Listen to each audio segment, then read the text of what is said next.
Oil இருக்கா? ஆயிலுக்குள்ளே போயிடுச்சு. Phone நீங்கள் கேட்டால் என்ன சட்டியில் கிடக்கு அரைக்கறி இல்லையா? அரைக்கு போட்டு போகிறா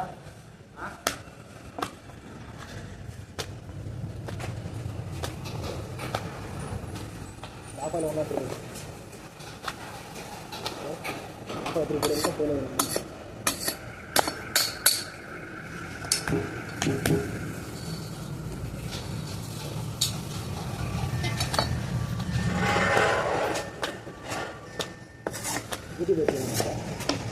ரெக்கார்ட் பண்ணுறாங்க.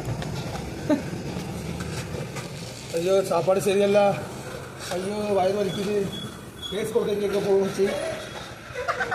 பக்கத்தில் போலீஸ் ஸ்டேஷன் இருக்கா, கேஸ் கொடுக்க போகிறோம். சூர்யா வீட்டுக்கு தான் போகணும். அது சொல்ல வந்து இல்லை அதெல்லாம் எப்படி